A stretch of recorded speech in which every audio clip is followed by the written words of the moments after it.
Ba tata iba mama kiamboto kietu awe tukolele beto mpeto letezi o kombo ya tata ya mona pe tata Molimo Santu tolandi mate na biso na ndako nzambe ndenge bauti kote ya biso wala nde bile na biso ebo moi bapesi biso yango kobatela biso moi mobimba pe programme nyonso lingomba abongisi biso nyonso tolandi malamu yango nde tokolanda pe kosalela mabondeli tobosana te pamba te toyoka kilobi ndenge ye moko tata Molimo Santu papa Simon Kimbangianga na lubaki etumba ezali makasi oyo bazali kobondela na tango nyonso ki pasi esila te na moto mwindu to na mokili mobimba bazali ebele oyo tozali kobondela ete kinya eya na mokili tozali moke mabondeli na biso yango nde tokolongela tobosana te toyebi ete lelo ezali mikolo mitano oyo tata Molimo Santu apesa biso na tina na beko kasi na tina na misala makasi yango emonani ete mabondeli na biso ezala ya bangonga esika tozali kosalela misala na moi ngonga mabondeli toyebi pe na butu bangonga ya mabondeli toyebi oyo tozali ete tata Molimo Santu apesa biso beko ya mokolo nyonso wana topekisi te toza kopekisa nde babeko oyo ya mabe ya mutu oyo azali ete aza kobundisa tata Molimo Santu asali lisusu beko na ndenge na ye wana nde yango tozali kopekisa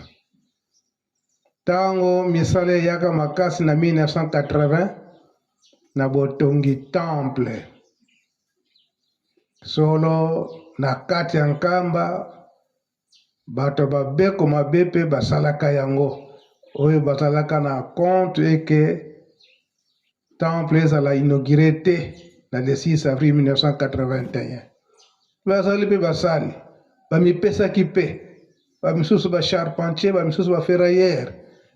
kasi libondeli na bango beko na bango bazokende kosalaka ete na date wana le 6 avril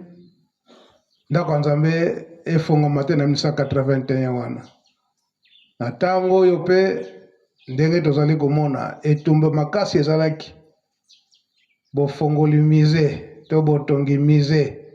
misala nyonso tata Molimo Santu azali kosalisa azali kotinda biso tozala makasi na mabondeli babeko po ete misala etambola malamu kasi oyo pe babeko ya mabe balembi te mpona kosambela bazali to bazali te ebele tolongwa na ngambo wana ya babeko ya mabe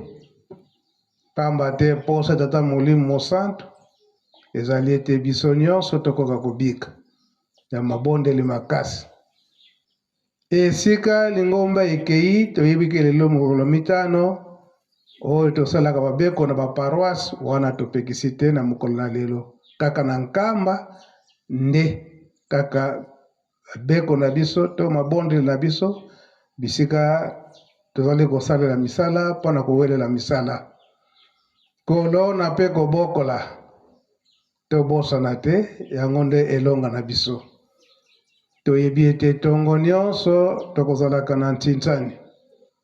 mwa ntinzani wana molomeya wana tokosalaka batata na bamama yango ekopesaka biso makasi bosombi mazut pe kosomba mwa biloko mike oyo ekopesa biso makasi esika tozosalela misala tosilisi boyo otongwa lelo okombo tata mwana pe Molimo Santu amen.